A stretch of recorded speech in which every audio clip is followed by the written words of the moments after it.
Imagine a video game where enemies could remember the player, develop grudges, rise through the ranks, and return shaped by past encounters.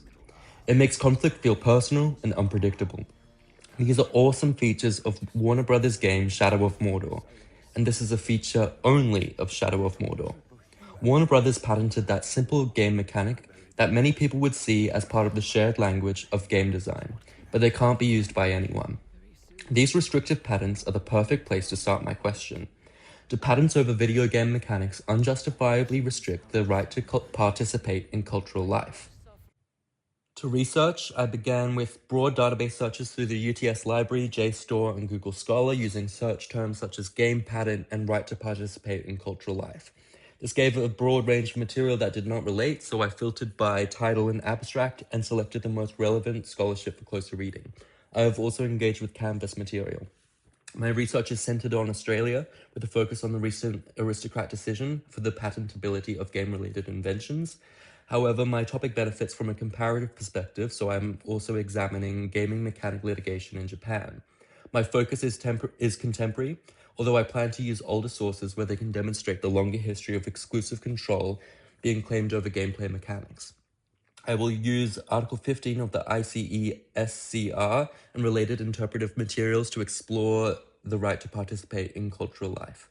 This is the basis of my argument. I will also consider whether this is an issue for children and people with disabilities.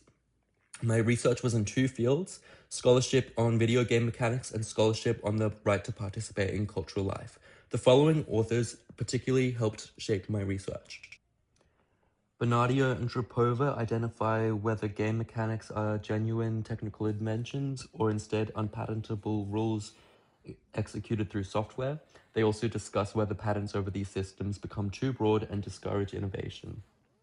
Hansen analyzes the recent Nintendo against Pocket Pair dispute within the broader controversy of game mechanics in Japan and the US. It's an insight into how smaller developers are disadvantaged. This helps my research because it shows that the debate concerns competition and who can create within the art form.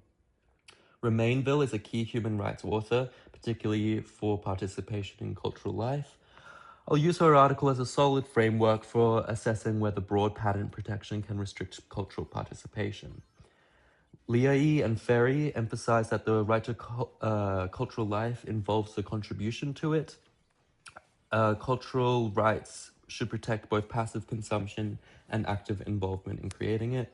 This frames an argument that game developers are cultural participants rather than being on one side of the argument. Here are some obstacles that I have run into.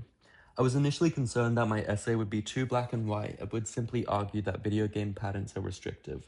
I've addressed this by framing the issue through competing rights and competing interests. I have also found that many sources dealing with video games patents specifically were not peer-reviewed. I will rely more heavily on stronger academic commentary and use less formal sources for context or contemporary examples.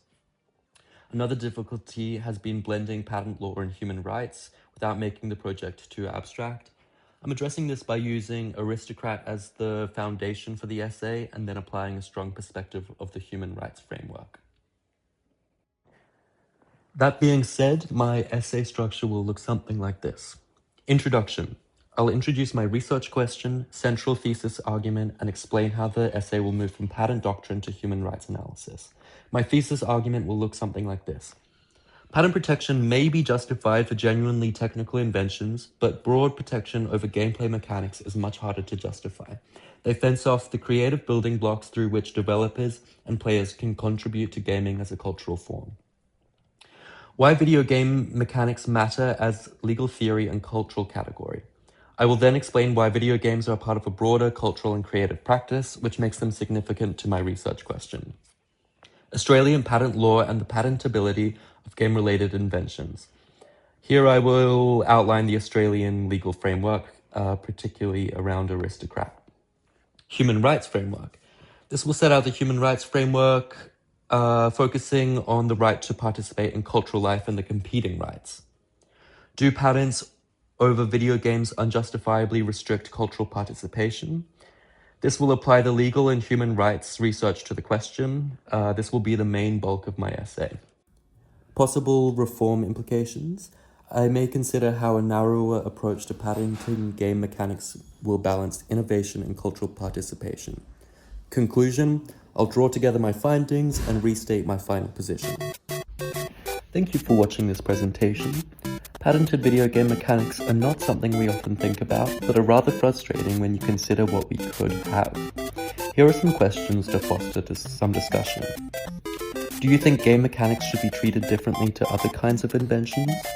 Do you think broad game mechanics are more likely to protect innovation or restrict creativity? And what stakeholder has the strongest interest? Do you think it's legal fairness to the patentee, the cultural participation of consumers, or other game developers' ability to innovate?